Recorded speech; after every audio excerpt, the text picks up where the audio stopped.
I'm Shannon. And I'm Mark. And this is Dirt Sailor, the podcast. Happy Throat Punch Thursday. Well, happy Throat Punch Thursday. How are you doing on this fine day? Doing good. How are you? I'm doing all right. I'm here.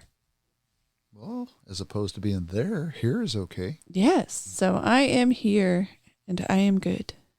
Well, since you've redesigned our $2 million studio here, it's nice being here. Just kidding. Ha ha ha. It's a $200 studio. Same bat time, same bat channel, same bat studio. Roger that. Roger Dodger. So what happens if you threaten your mom? You call the cops. She calls the cops. She's showing clear distress over the phone. A cop shows up on site. Mom has a knife in hand. Son is acting completely with disregard to apparently mom's safety. Cop arrives without backup because there was a person in distress who was saying that their son needed help and they were getting attacked. And if you're a deputy, you show up, and then that man pummels you, is able to get your gun away from you, shoot you. Ultimately, that individual gets arrested, charged with a crime. What do you think the end result is in California? Well, in California, it was probably a zero bail release or something of that nature. He was found not guilty, and they have it on video. Well, it doesn't surprise me, for one. But let's back up to what would I do? Well, let me stop you there. I, back in my day, would never, ever confront my mother like that because she would have handled me. Because she was a very tough German woman, and she wouldn't take back talk from any one of her kids. Yeah, so this mother called 911, was a bit frantic on the phone, pleading with dispatch for help and asking for someone to save her from her own son. When the officer arrived, she saw a man with clenched fists who came outside and then made a beeline in her direction as she got out of the patrol vehicle. And then behind him was his mother who, she had a knife in her hand and she was still on the phone with dispatch.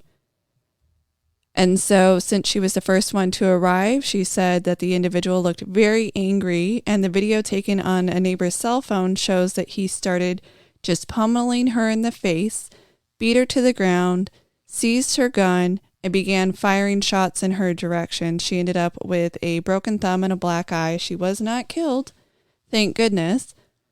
But they basically said that he had the right to defend himself against an unknown. This is Southern California? Yes. So this is what happens when you let a DA run amok like he has been, correct? And he gets to make decisions that are improper, and then people think it's okay to break the law, if I'm reading this correctly. And you have potential, was this a jury trial? Yes, if he was found not guilty? By a jury, yes.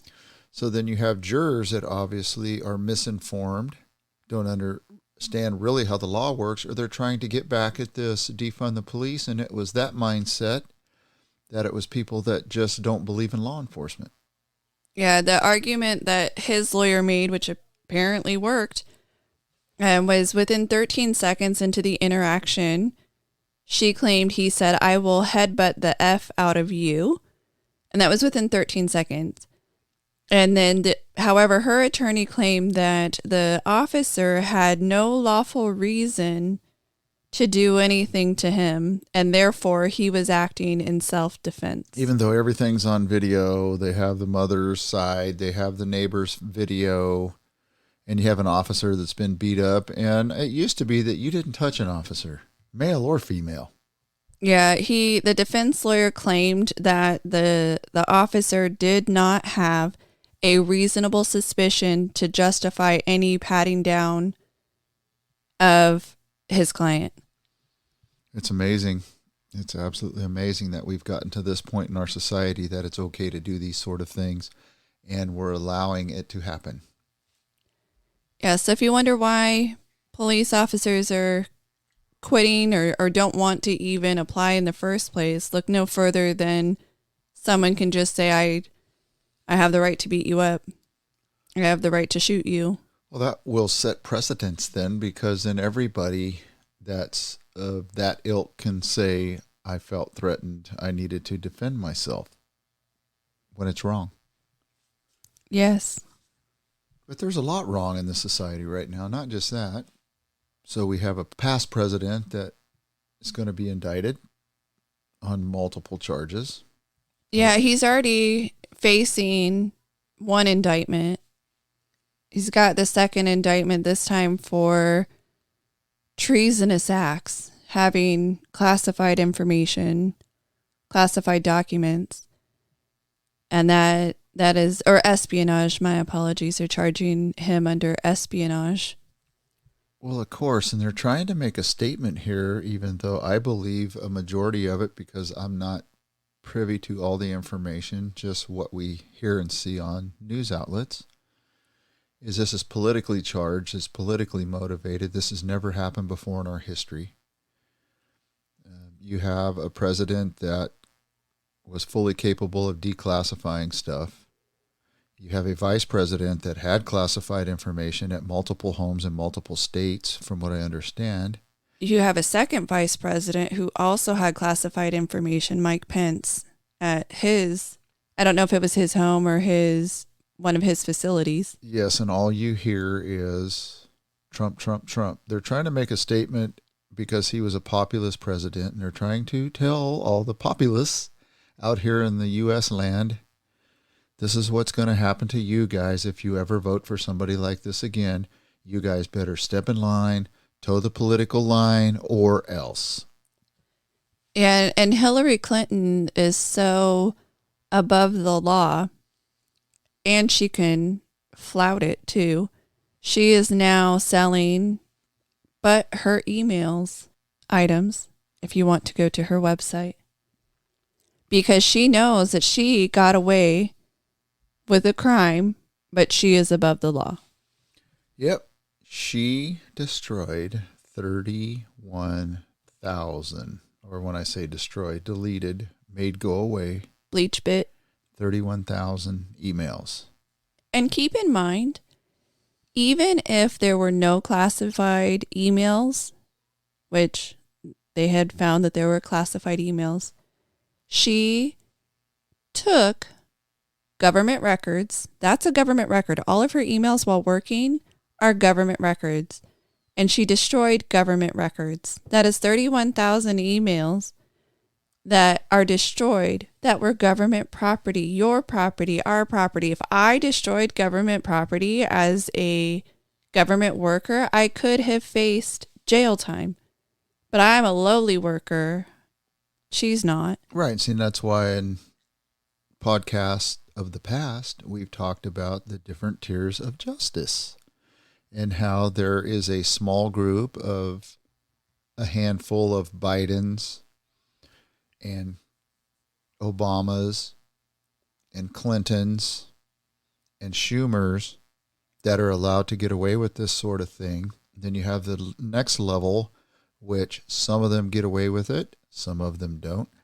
And then you have our level, which if you do one thing wrong, whether it's take a picture on a sub you work on, that you're just trying to show your family what you do for a living, or if you don't fill out a tax form correctly, you will be hammered into submission. Hillary Clinton should be in prison.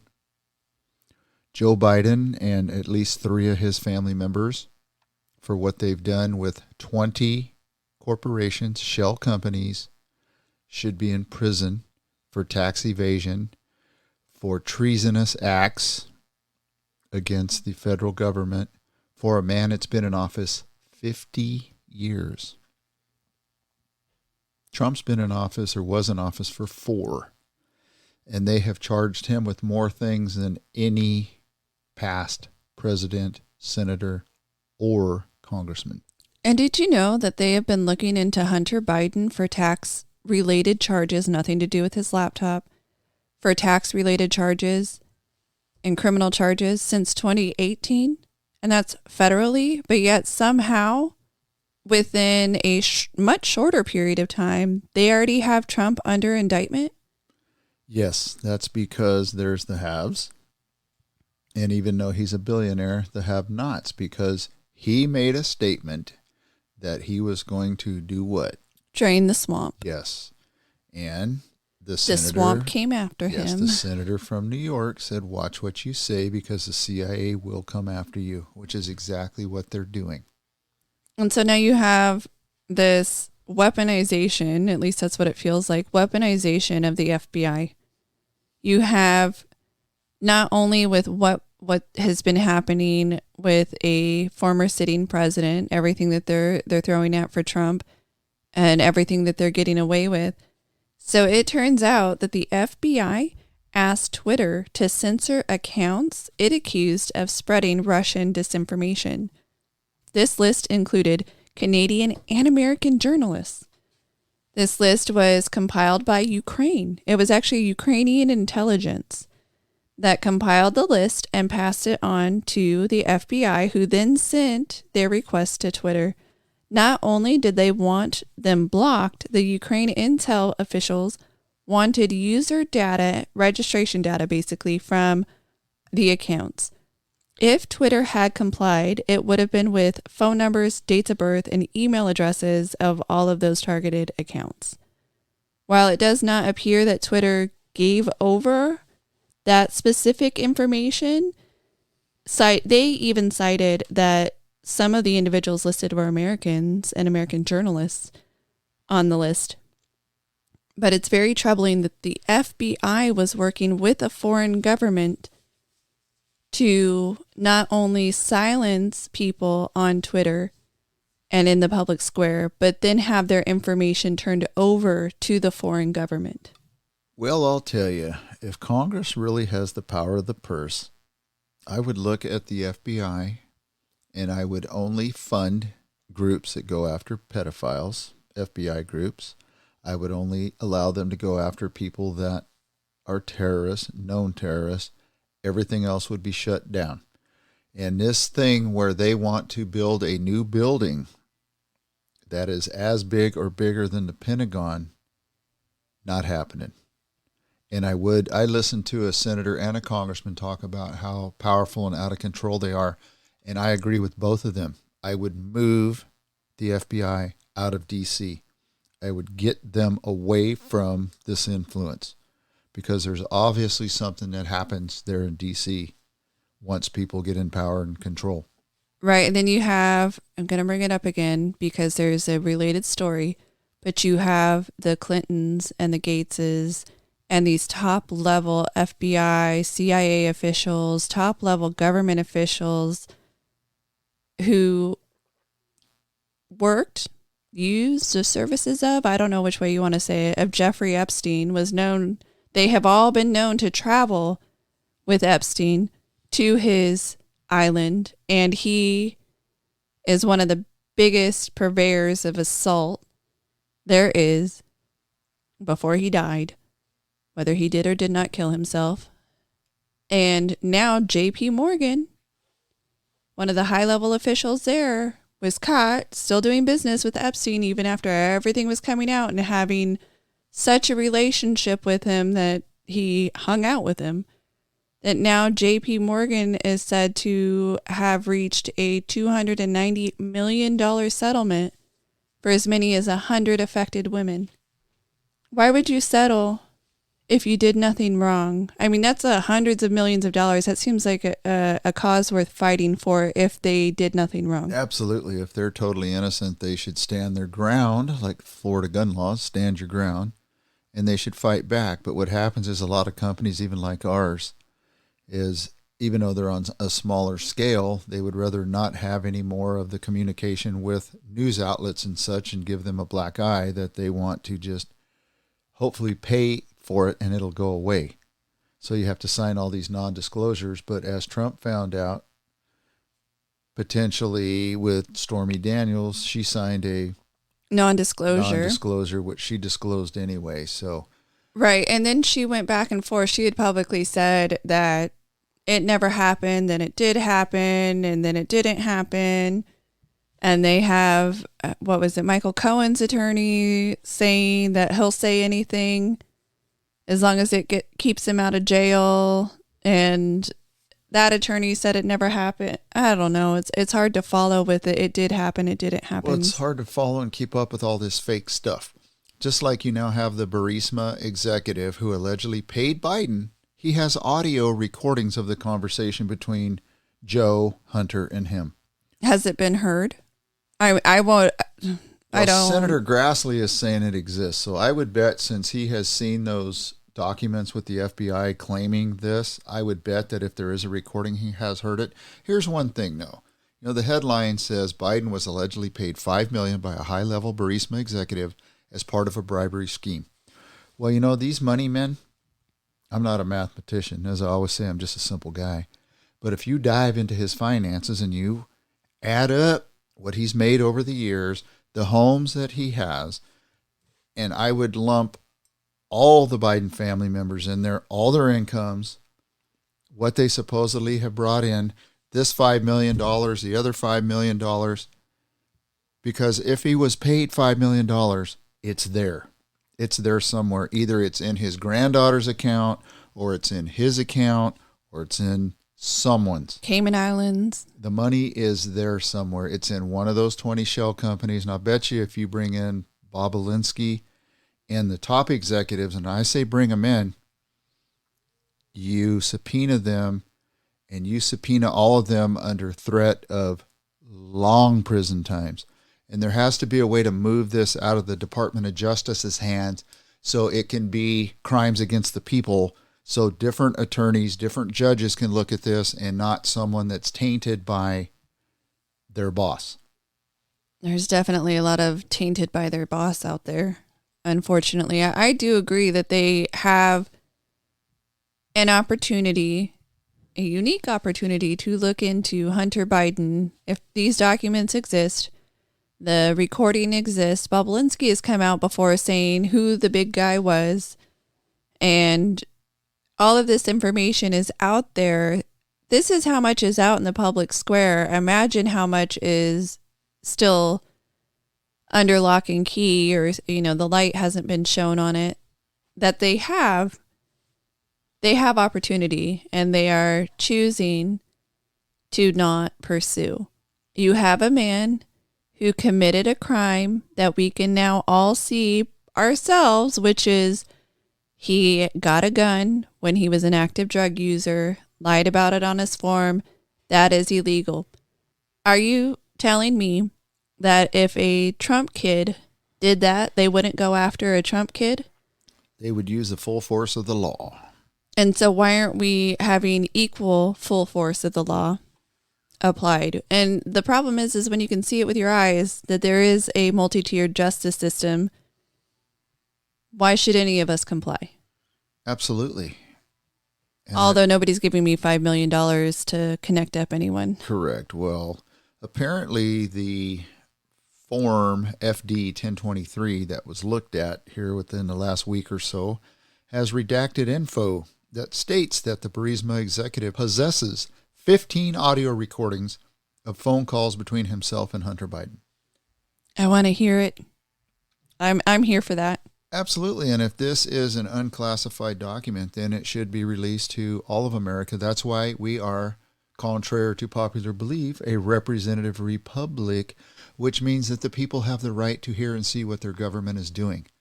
We cannot allow them to continue to use everything as, oh my God, sources and methods. We can't release this. We can't let people know about that. Baloney. If you guys were doing things in a legitimate fashion, legitimate nature, you wouldn't have to classify the number that you and I talked about a few weeks ago, which was in the hundreds of thousands annually. There's no need for it. 100%. And I'm ready to let the rubber meet the road with this thing. If there's something there on them, lay all your cards out now.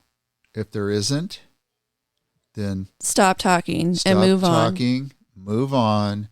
Explain to us why you're better than they are to help this country grow, how to end homelessness, how to put every American that wants to be in a home, every immigrant that wants to come to the country, help them through proper documentation, come in, close our borders, clean our air, clean our, on and on and on. Let's do it. Let's do it now. Let's get it done. Let's pay our bills too. Unlike, this will be the last time I bring him up on this podcast, but unlike Hunter Biden, who doesn't want to pay his child support. So he also doesn't want to turn over the documents that show where his money comes from, how much money he has, in order to lessen his financial payments to the mother of his child. So he has been court ordered to turn over these financial records, and he continually fails to comply. There was so many issues that this judge finally said, you will show up at every hearing from now on. I will not allow your lawyers to show up for you. This isn't getting done. We need to get this done. And so he failed to comply with a court order from May, which is the financial information. So now the judge has summoned Hunter Biden to appear in the court on July 10th and explain why he should not be held in contempt. Whether or not it will go that far, I don't know how many times a person has to fail to comply before a judge will hold them in contempt in Arkansas. But he has requested this reduction and then doesn't want to show, I don't know, is it a negative? He doesn't want to show that he doesn't have the money. So there's not a criminal aspect in his life, but he also doesn't want to say where the money comes from for his art pieces. And that's something that's been requested too.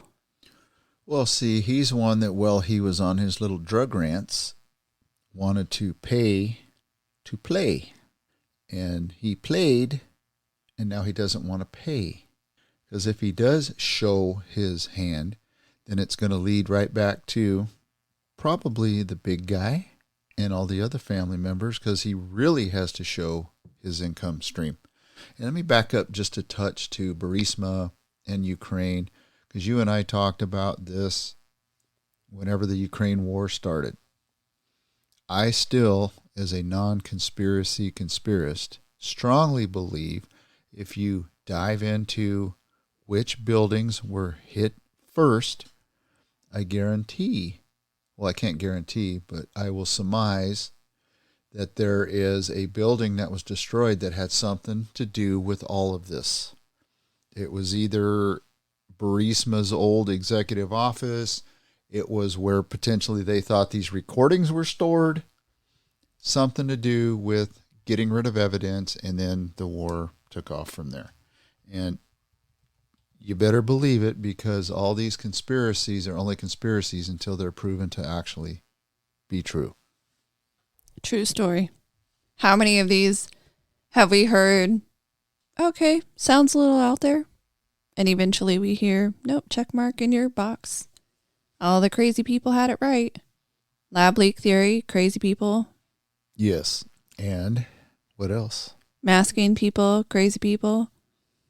Turns out masks don't work. So, through a mistake, supposedly there was going to be, or there's an event coming up with Biden, and they were requesting that all unvaccinated people wear masks. That was I believe the NC2A was doing a collegiate day. That's what it was, a collegiate day at the White House.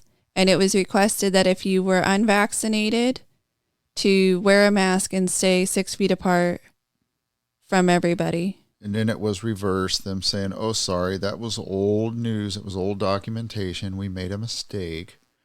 Well, just about the same time, a peer-reviewed study has come out with multiple sourcing of over 70 different entities that say that the governments were wrong. Masks did zero. Then the news reporter said, well, wait a minute, what about the N95? Everybody touted it. And the lead scientist said, I'm here to tell you the masks did nothing. Granted, we've talked about, well, you know what? It was a spur of the moment thing. We were scared to death. We didn't know what this thing was going to do. It was going to potentially kill millions, and we had to try something. So the mask was one of the somethings. Something was better than nothing. Yes. At the time, that was the thought process. We don't know what we don't know. But then as we started to reason through things, look into things, when people would say, hey, I'm having this reaction or that reaction, it didn't matter. We didn't care. We just started to live by fear. Right. And you and I have dove into the OSHA conversation about masking and around different chemicals and how you go through a mask test. You have to be fit tested. You have to be certified. You got to sometimes go to a doctor to have a pulmonary exam. Right. And then you can't tell me that somebody's bra cup on your face because we did something over nothing was the answer. Right. Or a shirt sleeve, which a lot of people cut them off and then slid them down over their faces. And places like Costco and Walmart and Target and all the big box stores is where I'm going. We're all fully accepting of that. But if you pulled this thing down off of your face, then you were just a terrible person. Yes. And you were promptly asked to depart from society, never to be seen in public again. Right. Now I'm glad that this thing is pretty much ended and we didn't lose as many people as they originally projected us to lose, but they keep acting like it was something new and they didn't know. And see, I've always wanted to call, can I say this word, BS? Yes. I've always wanted to call BS on this because they have been working with coronavirus and all these diseases for 50 plus years. And with the technology now, they knew full well what the potential was if it escaped the lab. They knew full well what it was going to do to people's DNA chain. They knew full well that a large percentage of the older population were going to die from it. People with, here's that new term, comorbidities. We knew it. They're not dumb. I mean, they may not be the smartest people in the room like they say they are, but they're not dumb. You get all these scientists together, they knew and they know what happened and what's going to happen in the future if one gets released that's designed to take out 50+% or more of the population. And by the way, Collegiate Day happened on Monday. So over this past weekend was the controversy, the releasing of masking and all of that. And unfortunately, our president had to get a major root canal over 2 days, Sunday, Monday. So he could not give remarks at the college athlete day, the collegiate day. So it ended up being Vice President Harris. Well, he could have, but having the cotton in your mouth after you had, oh, it sounded like this. Yes, hello, everybody. Thank you very much. Yeah, probably wouldn't have been the best. So they had a better representative, probably, in Kamala Harris. Hey, someone else has introduced articles of impeachment against Biden and Harris. What for this time? I'm going to vote. Was it Marjorie Taylor Greene? No. Ooh. That's why I'm surprised. It was Representative Andy Ogles, O-G-L-E-S. His impeachment articles come as Biden faces a special counsel investigation into his handling of classified documents after leaving the vice presidency. Oh, tit for tat. Yeah, but there should be no ambiguity here. Big word, huh? How are you going to? As a vice president, by the way, you are not allowed to declassify documents. You are not allowed to take them out of the SCIF and take them home. Didn't he use the caveat in the law that says if you place them next to your Corvette in a garage, it's okay? There was something like that, but I think that law has been outdated and removed. Oh, because it's a gas-powered engine, and that got it removed. It wasn't electric. That's right. Yeah. So you can only park them next to an electric car. And here's the thing about the documentation is we're forgetting about the China connection with his library and with his special little place he had with all the documents going to a Chinese consul first, then back to the college. And then some of them went to his house and some of them went to his beach hut. And I believe there is not an official record, but a record on a laptop of a person that I won't mention his name because I said I wasn't going to, of documents being reviewed by individuals who did not have the authority to see those documents. Correct. Two-tier justice system. Did you know illegal voting doesn't happen? I've been told that time and time again by multiple sources that there's no such thing as illegal voting or voter fraud, that if I believe in that, then I'm a conspiracy theorist until I see people getting arrested across the country and prosecuted for what? Voting illegally. Yeah, so the mayor of North Miami Beach has been arrested and charged with 3 felony counts of voter fraud, and he faces 15 years in prison, but I doubt that he would ever see 15 years. Apparently, he voted in North Miami Beach in a particular district that he no longer lived in, and then he is said to have voted 3 times illegally, deliberately swearing to false information as alleged in the case. And the attorney for this mayor is claiming that it's politically motivated. The mayor has explained over and over again and under oath he always intended to and always lived in North Miami Beach. And he's saying that it's a political hit job for him. But he totally forgot that he had an oversight and then fixed it immediately. So in his case, he's calling it an oversight that he fixed, not intentional illegal voting. It's amazing how these people forget. They misremember. Here recently, Dr. F was interviewed, and he said, I think the person said that he said, I do not recall, like 60 sometimes. But wait a minute. Isn't he the smartest guy on the planet? Yeah, well, they're all trained up that when they get called in front of Congress or in front of certain people that they don't want to admit the truth to, they just say, I don't remember. That's like Fed training 101. I do not recall. I do not remember. It must be. They must get paid extra to take that class because they're all pretty darn good at it. It's required training.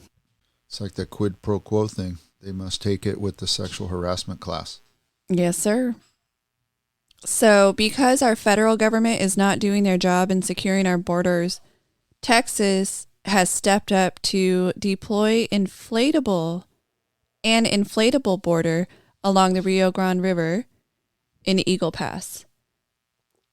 Blow up walls? Yeah, so they're not erecting a physical wall. I mean, it's on the water, so question mark if it's in the ground or not. Does it change whether or not the federal government will allow you to do it? But they have erected an inflatable wall in the river. Texas is pretty smart. I thought that was a pretty unique way of handling that particular situation. Another thing that they're doing is busing illegal immigrants out of Texas. They're flying them out of Florida and Texas. They're trying to stop the difficulties that they're facing, given that there are hundreds of thousands of people crossing the border.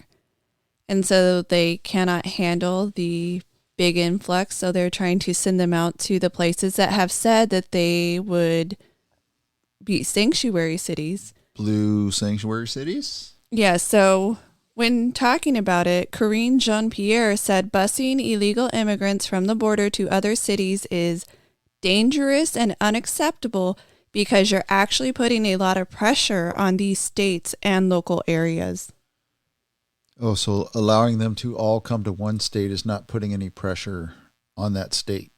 Correct, according to her logic and reasoning. It's amazing that the blue states can't handle the pressure when they're the ones that asked for the pressure. And the red states, like Texas and Florida, don't want the influx because they are content where they're at. And we just need somebody to shut the border down. We definitely need to revamp our border situation. We need to stop what we can, when we can, to revamp ourselves before we start opening back up again. We can remain open to people who have already filed for legal immigration benefits. Many of those packets, some of the paperwork have already been processed or can be processed, but we stop new ones from being filed. We look at our unlawful immigration system and see how we can address that before we pull what the vice president and president did, which is essentially say we have open borders. We don't have open borders. I need to correct you. Oh, what do we have? No borders. Oh, that is more accurate. But one of our senators started grilling a Biden judicial nominee over her inconsistent and discriminatory COVID policies.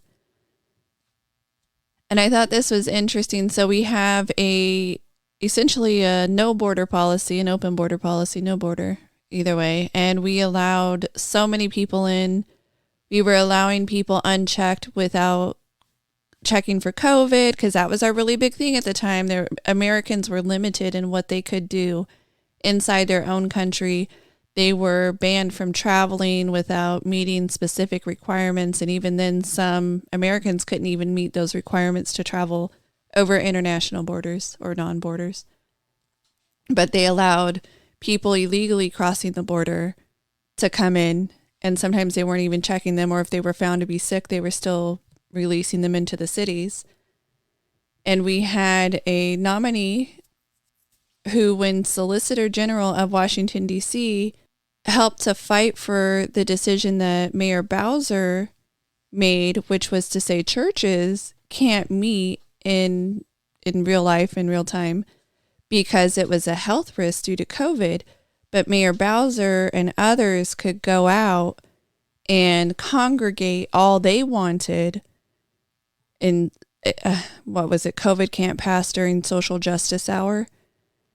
Oh, when they were out protesting? Yes. Yeah. And they let all those unvaccinated come up and unmasked from the border? Yeah. So Holly was grilling this judicial nominee to ask if they ever ruled against religious liberties. And it turned out that this individual did fight to shut down churches while actively supporting people congregating, as long as it was for the right reason. And our federal government allowed people to cross the border and go unchecked when Americans couldn't do that inside our own borders.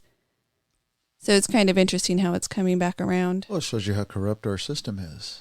So that's the question I ask you and others all the time. Is this the greatest country on earth? We don't know. Used to be, I think. Yeah, we don't know what we don't know anymore. Or used to be top 10 to apparently all the migrants, immigrants, illegals coming up south of the border. To them, it must be the potential for the greatest country on earth, if that's what they want to believe. To fight so hard to get here. Yes, because I can tell you that other than a handful of high taxpayers that are just fed up with being the scapegoats, people don't leave the U.S. in the numbers that are coming up from south of the border. Yeah, and another senator has proposed that we require DNA testing to prove familial relationships as people cross the border. Because unfortunately, there's a human trafficking problem that we're also not addressing. No, they're not addressing it. They're aiding and abetting it. Yes, actively encouraging it. Absolutely. You know who else actively encouraged some protesters and wreaking havoc on a conservative group? No. The University of Pittsburgh. Really? And what say you? Why did they do that? So there was a conservative group who wanted to host a meeting. And within that group, so it was a group of Republicans who requested to host a debate on whether transgenderism should be regulated by law. And that event was actually actively discouraged by campus faculty and staff before it took place. So the Intercollegiate Studies Institute and College Republicans group asked to host this meeting, and it was put out in the university through faculty and staff discouraged it and then encouraged other people to show up and protest, them having this ability to even speak and debate, because it was supposed to have Michael Knowles and journalist Brad Palumbo at this debate and speech. So when students showed up and started protesting and the police had to step in, they decided to start charging the students $18,000, the Republican students, for hosting this campus event because it got out of hand. Nice. Should have charged them $20,000. And I say that tongue in cheek. Yeah. So the press release stated that the campus Republican group followed all necessary procedures to plan the event months in advance, but alleged that the campus community worked to rile up potential protesters before the event took place, and then alleging a March 10th press release from the university itself, labeling the event as toxic and hurtful. So the Republican students are claiming that the university incited the individuals into being an angry mob. And so when they assembled on campus, shut down the event, had unlawful and violent behavior, now they're charging the Republican students for the incitement that they committed. They're charging them damages, $18,000. Isn't it interesting that this almost goes right back to our former congressman, Gavin Newsom? It says if you want to see who's really the problem, what they're accusing you of is what they're actually doing. And that's across the country, because these universities get these, I want to say a bad word, but I'm not going to. They get these people that rile up folks to get them to cause damage and cause problems. Agitators. Thank you. Very much so. Agitators, extreme agitators.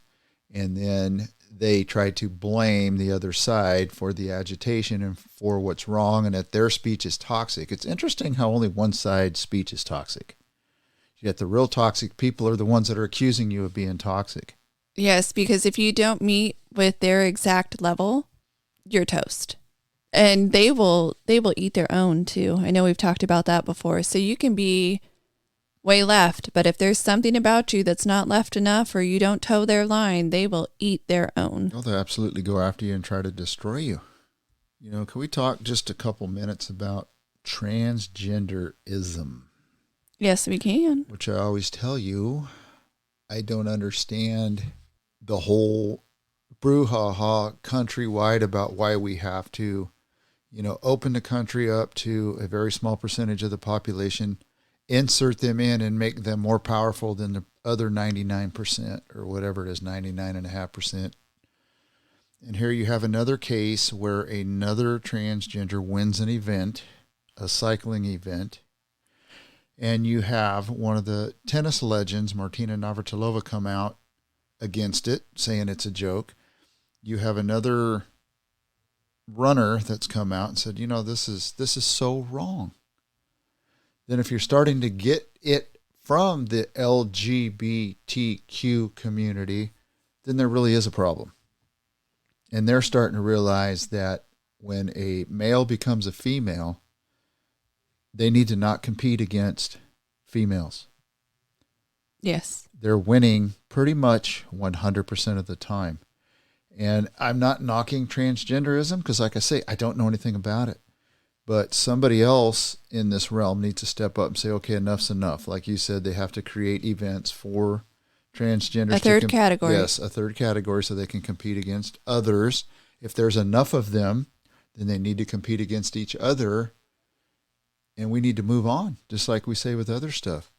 Because this is wrong that women have fought for 50 years for their rights, and just because a particular group happens to be in office right now, they want to cancel all that out. Yes, the Biden administration has put out a rule for Title IX saying for, I believe it's both high school and college, that whatever the individual identifies as, they're allowed to compete under, period, end of discussion. If you don't allow it, you will lose federal funds. See, weren't they really big, and we'll just throw a little COVID thing out there, on follow the science? Well, that's what they said, but they weren't actually following the Right. science, so they just get to make it up. They are actually stopping scientific research into how much a person still maintains some of their biologicalness. I don't know which way you want to put it, how much they still have after they transition. They want to stop that discussion and stop that research so they can still claim one way that they're right. So if you shut down the research and you shut down the discussions, you still win, if that makes sense. Well, what you just stated makes sense, but they're all still wrong. Well, they're not following the science. No. If you deny science and you deny looking into it and you deny research, you are in fact a science denier. Just Yes, not and- researching it doesn't make you right. And they're not wanting to believe in religion and that any of that was true and exists and existed. They don't want to believe in real science. They want to make their own science up as they go. And it's everything. It's that with biological things. It is with global warming, global cooling, climate change, climate deniers, climate whatever. Because I'm happy that we're having climate change and that it's going to be 1 to 2 degrees warmer, because when you get vitamin D from the sun, it's actually healthier for you than cold air and freezing to death. So I'm good with it. And if it goes up 1 degree over the next 250 years, I think we're okay with that. You're okay with 1 degree? I'm okay with 1 degree. I always tell you, when they can turn off a volcano like a switch, then I'll believe that they know what they're talking about. Until they can shut a volcano down, they don't have me. We can't solve homelessness. We can't educate our children to any adequate level. We've seen that in New Jersey. We talked about that last week. And you brought up Maryland. We talked about that in California. We are giving our children a poor education. No matter how much money we seem to throw at education, even here in California, cannot solve the undereducating of our individuals, cannot solve homelessness, cannot solve hunger issues. We have so many issues that we swear if we throw more money at it, we can solve. Still not there yet. And what are we doing with that? We're just asking for more money. So it's a wash, rinse, repeat situation. We can't solve all of these issues, but somehow climate change we can solve with more money. That's the one. Can't educate people, can't feed them, can't solve homelessness, but climate change is going to be the one that we solve. That's what Bill Gates and others of that ilk need to do. They need to all put their heads together and show us that they can solve homelessness. Right. In California, they started doing a housing first. We're not going to treat any of the other mental health issues, alcohol, any job issues, nothing. We're going to start by putting people in houses first. So that was going to be their new plan of attack. California embarked on the housing first journey by implementing care, not cash, a policy that put houses first in principle. And they started in San Francisco. And this was a driving force behind this initiative was actually County Supervisor Gavin Newsom. He has believed in this for many years. And so the state doubled down on this policy and adopted Housing First in 2016.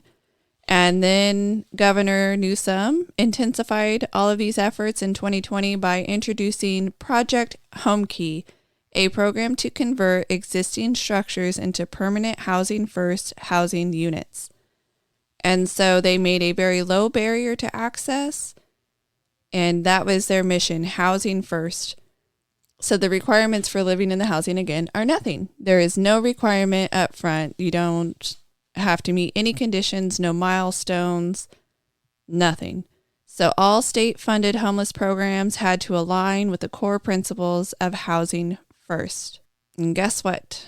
We see a perpetual problem of people addicted to drugs and alcohol, having severe mental health issues, having no support, no accountability, can't get incorporated back into society. But we put housing first, and we saw it especially during COVID, where they put people in hotels where they started destroying the property. So you can't even have a house if you destroy the place to live. And two quick things on that. First, they have no money, so you put them in a house. They're not able to pay for their electric or property taxes. Correct. If you give them a home. But if you have a homeowner that runs into financial troubles and they don't pay their bills, you go after them. You will remove them from that house. Yes. Whenever possible. Well, a national syndicated news show has interviewed Governor Newsom, and he has admitted that his efforts to curb the state's spiraling homeless crisis has not produced any progress when he was pressed by said news person. So what did he blame it on? I would guess Republicans. Housing costs too high. I would still blame Republicans. All right, our regulatory thickets are too problematic. Our what? Our regulatory... Doesn't he add more regulations? Yeah. I've never heard him remove one. Localism has been too impactful, meaning people locally are pushing back against new housing starts and construction. They're really not. They are in a way, but what they don't want to do is people don't want to invest their lives and their hard labor, because people forget how hard we work for what we have. A majority of Americans work very hard for our cars, our houses, our clothing, our educations.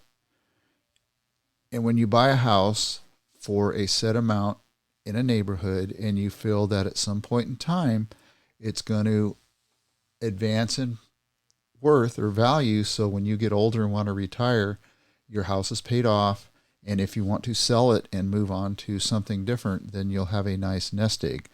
And real property has always been one that you can make money off of. But when you then say, okay, well, new regulations say that we're going to build a homeless shelter right next to $500,000 homes, and unfortunately, some of these people, because they're drug addicted, they've been abused, they're not the cleanest, as you say, and they do not take care of properties nor themselves. So that does what? It doesn't have the effect you're looking for. Devalues everything. It devalues everything. So that's why you have the localism, and people are saying, fine, please build those. Please take a little bit of our money, but don't do it in our neighborhood. And if you do aerial shots, drone, helicopter, airplane, like say just in the Central Valley, there's plenty of locations where you can start a whole new entire community. You want to build a community of homeless and help them? Do it. But don't do it in the $500,000 neighborhood that people are older, they've put their livelihoods into these things, and they just don't want to see the blight. And by the way, this, just to touch on a little bit of the numbers, between 2005 and 2016, chronic homelessness actually decreased in California. I think you've mentioned this number before, but decreased by 51%. And then as soon as Housing First, 2016, was implemented, and this is correlation, not causation, but as soon as that was implemented, and then the state tacked on to what San Francisco was doing between 2016 and 2022, chronic homelessness increased by 93%, reaching levels not seen since 2005. So we put in this policy because Gavin Newsom thought it was a really great idea as a supervisor, and then got it to the state and then approved it for the state. And his ideas just aren't panning out. So if he says, let's put up these homeless shelters right next to $500,000 houses, perhaps we shouldn't listen to what he has to say. Correct. And currently at this time in California, there's 171,521 homeless residents that are without homes. And it was probably a theory of one of his college friends that said, if you do it this way, it'll fix it. Well, guess what? It didn't. They work great in theory in school. Practical application, not so much. Yeah, and in San Francisco, where it all started, but in San Francisco, one of the largest hotel chains, but one of the largest hotels is not paying a property loan, and plans to exit the city because of how bad things have gotten in San Francisco. It's not just that somebody is homeless. It is that they allowed open air drug use. Why does that matter? Because if you have people using drugs and destroying the streets, people aren't going to want to go there. People aren't going to want to stay there. I have personally had to, in Honolulu, when I was working, had to step around people who were laying in the middle of the sidewalk. I was walking to work, so I had to step into the street, and it was a safety issue, a safety concern. The way that I would walk to and from work had to be planned out because unfortunately they also have the same type of issues. And individuals have been attacked. A dog in one particular place attacked a mom and a child trying to go to a museum. We care. We want more for our people and our community. But allowing people to do these things is not leading to a better society. And now San Francisco is going to have a large hotel that pulls out and quits paying their loan. They've taken a risk at defaulting on their loan because of San Francisco's policies to allow the community to get down to a terrible level. And down in Southern California, a hotel or hotels, the opposite effect is happening right now with the state of California and the city and county of San Diego, because they've partnered and agreed to spend $157 million purchasing hotels, which equates to about $400,000 per unit. That seems overly expensive. Yeah, so you talk about sustainability, that you cannot sustain purchasing properties at that price, nor can you keep them in condition where they become livable long term. I believe that you could find places and build places to the tune of $30,000 to $50,000 each, and you could build a heck of a lot more. Even if you bought modular, or they used to call them mobile homes, now they're called manufactured homes. And they can be of small size and average. They don't have to be the Ritz-Carlton. No, they do not. What's the income level required to purchase a $400,000 home? Okay, so there's going to be some caveats on that. Right now we have higher interest rates, not the highest we've ever seen before, but higher than in the last several years. So higher interest rates reduce the buying power of individuals. And so that interest rate can play a role, and so do the property taxes. So in California, based on your property taxes, is going to be different than your buying power, say in Texas, where property taxes are higher because state taxes, they don't have state taxes. Right, location, location, location.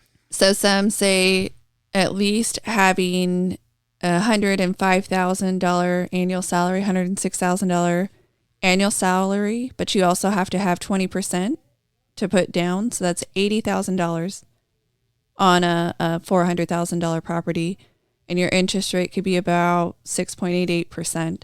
So you have to look at your property taxes, your insurance to go with it, as well as your interest rate and payment on a $400,000 home. And that's also assuming a 30-year fixed mortgage rate.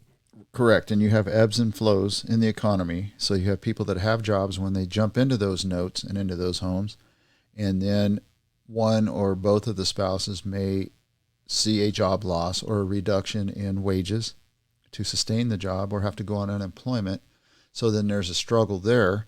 So then what about a homeless person that you're putting in, a $400,000 little studio? Right, that's a $400,000 unit. Yes. Are you going to let them stay there in perpetuity? You're going to pay for them 100% of the time? What if they aren't rehabilitatable? What if they are a chronic problem? So then who and how do you make the determination as to what you're going to do with them then, which is the housing to health, or whatever that term was you used for doing housing first.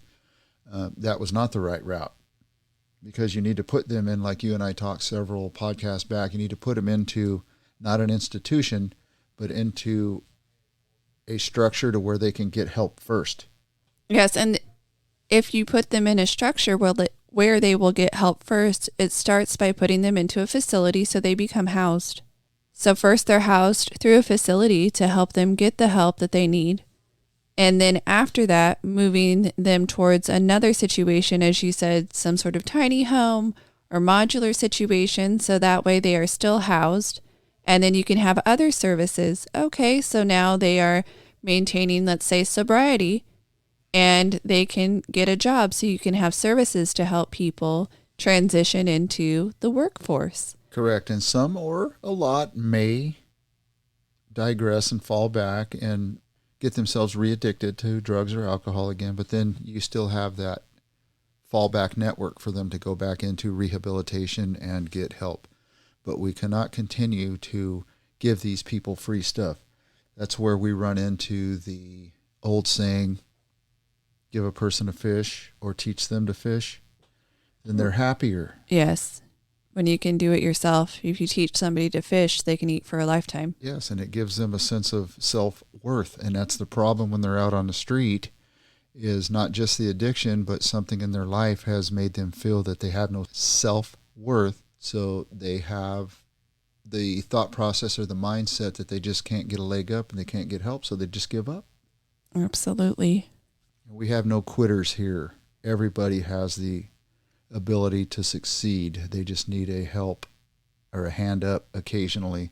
Just like, and I'm going to go way back to last week, them young kids back east that are high schoolers that can't read at the second grade level, and a handful of them that can't read at the kindergarten level. I've been thinking about that all week. That is ridiculous. And the lady that is in charge of the teachers across America, Randy Weingarten, should absolutely be ashamed of herself and the output of either the other administrators or the teachers. They're derelict in their positions and their duties.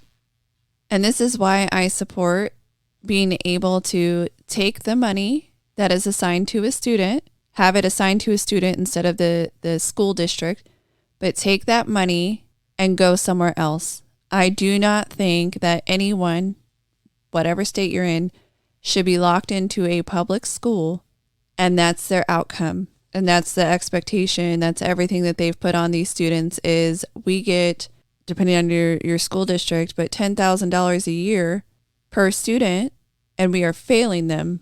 If they had consequences, which is the students leaving the failing school district for other opportunities, being able to go to a charter, being able to take that money and go to a private school, that would help to push people up. Right now, there's no competition in many places. The school's not going to lose the money. Well, that's a thing that you hear as well that frustrates you, is a lot of teachers talk about in certain school districts, they don't have enough computers, they don't have pencils, they don't have paper, they don't have anything to do their job with. They have no heating, no air conditioning. Well, if you just look at, and I always call it the sum total of the parts, take away this Ukraine war. I don't care about the territorial rift they're having right now and that they're killing each other in mass numbers. What I care about is the billions of dollars we're sending them for aid when we have kids in our school districts that can't read and you have teachers complaining that they do not have enough supplies. Well, there's enough money to make America, as Donald Trump would say, great again. We have a large tax base. We have brought in more tax revenue again last year than in the history of this country. So there is absolutely no excuse for it.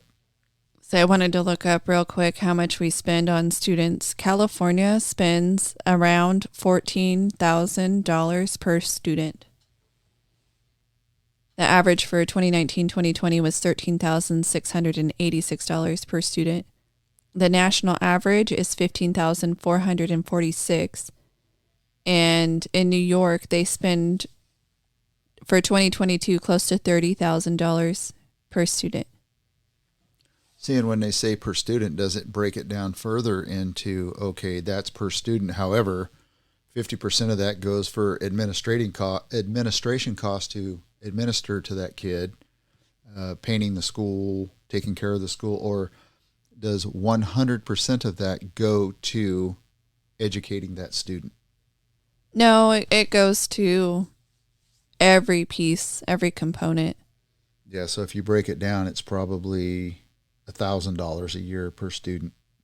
Or if they're under some type of care program where they get meals, we'll say 3,000 or 4,000 per student.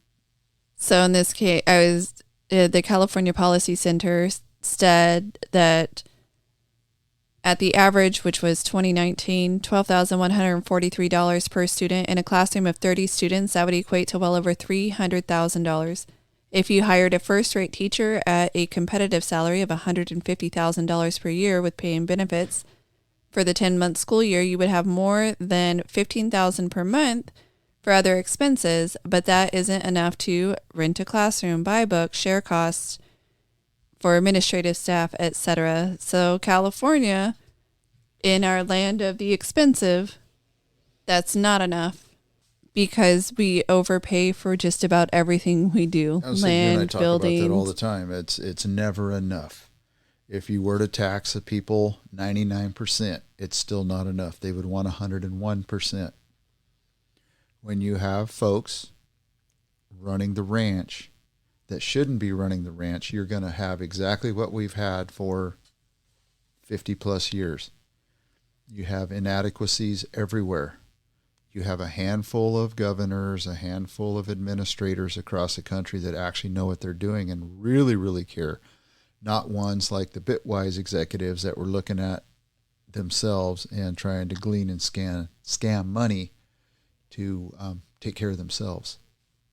So I just want to keep on California and Newsom for one more thing. Did you say Newsom or nuisance? Newsom. Newsom.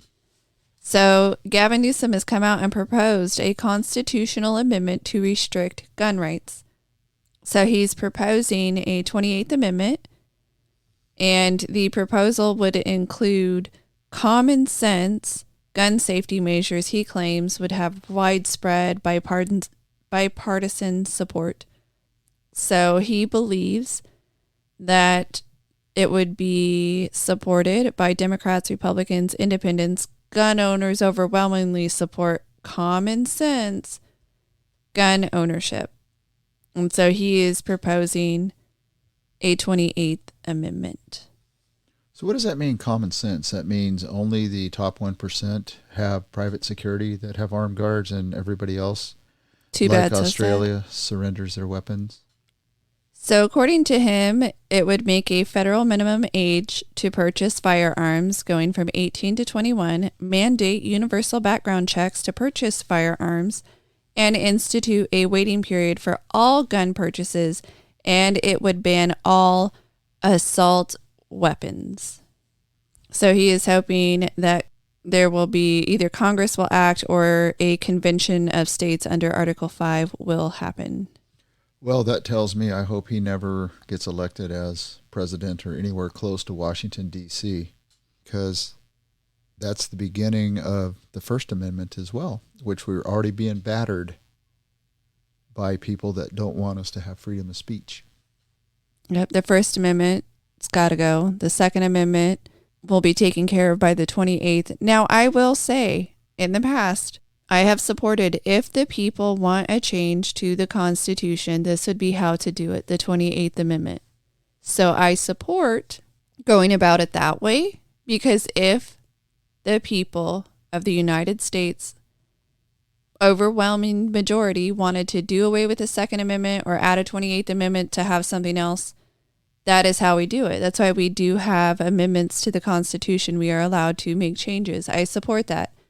I don't support this amendment, and I disagree with it, but I support the ability to propose it. Well, I support changing the presidential terms from 2 to 1. We'll go from 2 4-year terms to 1 6-year term, one and done. We need to have checks and balances on Congress and Senate, so you don't have a senator that is eating paste right now on a regular basis because she doesn't know what state she's in.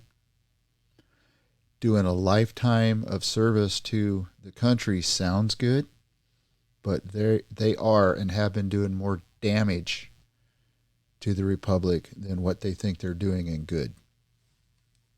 I definitely agree that there's been more damage. Also, And also, almost 50% of the country thought that Joe Biden was going to be a great president and was going to do good things. And the great uniter. yes, and about 20% of that 50 still believe he's doing a good job. And looking at the numbers, he's doing such a good job. We cannot fulfill the obligation of percentages in any one of our military branches. Because everybody's running to join the military now. Yes, no, everybody's running away from it or Yes. not enticed by it. Nobody wants to support it, or hardly anyone. There are some people. 25% shortfalls in one branch, almost 50% in another branch. Yet if you listen to the nightly news and you listen to Jean-Pierre, this is the greatest this country's ever been. It's firing on all cylinders. The man who works a couple hours a day, a few days a week is the man. I don't even know if he works that much. I think he does more ice cream eating and hanging out and watching Bugs Bunny on TV than he does actually work. And going to his beach house. Don't forget about that beach house. Every weekend while he's shredding classified documents. Yes, sir. Actually, if the Clintons have gone to visit, she's taking care of them for him. That's how you help, right? You got to help your fellow Democrat. He probably doesn't remember that he needs to shred them. So you got to help him out. Yeah, it's pretty bad when our military can't meet recruiting goals. And so I don't blame them for trying new avenues to get people to join. I mean, that's why we have the GI Bill. We pay for people's colleges. It's to entice people to come into the military. We give certain benefits. But in the Navy, one of the ways they decided to entice people was to have a Navy sailor who also does drag become a spokesperson for the Navy to convince other people, look at how open they are, look at how great this is, you can have a job and you can do drag on the side. And so they hired this Navy person to be the spokesperson as an individual in drag. But then it turns out the person's politically left-leaning and has been posting about voting blue and voting Democrat, etc., which being a spokesperson and having an opinion in the Navy is not allowed until you're out of uniform. Correct. It's against the UCMJ, I do believe. So yeah, that's what, as long as it's doing what the current administration desires, they are willing to overlook the unlawful actions. Where we've seen people in the past fired and get other than honorable discharges from the military. Yes, and they are so happy when it's on their side. But it still hasn't helped to meet recruiting goals. I don't know why. How far is Cuba from here? From the East Coast? I believe it's like 90 miles from Florida. Miles. Do you know that China has a spy base there? Yes. Had it there since 2019. Yes. Because initially the Biden administration denied it, and then they came out and said it's all Trump's fault. It happened during him. Really? Well, it just established in 2019. Right. Trump was in office in 2019, so it's all his fault. Yeah. I blame him too. It's always his fault. All the stuff that happened during COVID, it's all his fault. Our economy right now, all his fault. $6 an hour diesel, all Trump's fault. Yep. My regular unleaded just went up again. We are in $4 + $5 territory here in Fresno. And groceries are still up, eggs are still up, on and on and on and on. And Trump has been gone for 2 years, so they've got to stop blaming Trump. I would blame Bill Clinton. It's his policies that are causing all this. So to touch on a military-related item, the government has decided that they want these outside entities that help veterans file for VA benefits to be pushed out and pushed aside. There is a legislative proposal under consideration in Congress that would make it harder for veterans to navigate the system of filing for disability. And they want to stop these groups that have come about to help veterans on the outside. They want to stop them. And they are also looking at making the system more complex for veterans to file. I thought in recent past episodes we were talking about how they're trying to make things easier for veterans. Did somebody decide they didn't want to give stuff to veterans who risk their lives and limbs, literally? Yeah, they say it's to stop wrongful individuals from making money off of veterans by helping them file. But the reality is many of these veterans have already been denied by the VA, and so they are seeking outside help from people who know the system better. So they're trying to utilize the very thing that the folks that are trying to deny them benefits do. Yes. Man. Yeah, so some have said that the private sector companies that guide veterans are because they charge veterans a portion to help them. Because of that, they're in the wrong, that a company shouldn't make money off of helping a veteran navigate the system. But then the appointed attorneys, the attorneys that the VA actually appoints to help some of the veterans, they like to drag out the process because they get paid more money. So they don't want the competition either. Oh, that's kind of like the California Workmen's Comp Organization. If you go out on an OJI, they will milk that injury for months, if not years. I've watched some of my own people go through that same very thing to where they get hurt. They start in the process of potentially having a surgery. It takes months before they finally approve the surgery. They have the surgery. They start rehabilitation. It takes several months to go through the rehabilitation process. And then even when they feel they're healed, the doctors will continue to ask them to come back to therapy and come back for a checkup and come back until they drain every bit of money that's allotted for that person, and then they send them back to work.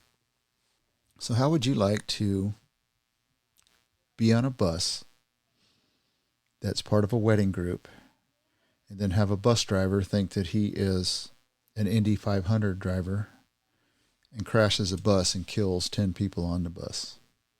That would be awful. So it happened in Australia recently, and 10 people lost their lives. And during the investigation, they finally ascertained the info from the bus, the black box, so to speak, and witness testimony. And some of the survivors made the comment that over the intercom, they heard the bus driver say, "You think that was fast? Watch this." So obviously he was driving erratically, and he crashed the bus and caused the death of multiple people that were doing nothing more than going to their wedding. That's very sad. Then you usually hire someone so that way you have safety on your side. Absolutely, especially considering they potentially were going to consume alcohol, because most people do at weddings, probably even in Australia. And they use that as a safety buffer, like you said, and then you end up with a driver that makes a major mistake, takes a lot of lives. This has been a podcast produced and edited by the Dirt Sailor Duo. Mark and Shannon are a father-daughter team who both served in the United States Navy. This production is protected by copyright laws. Until next time, anchors away.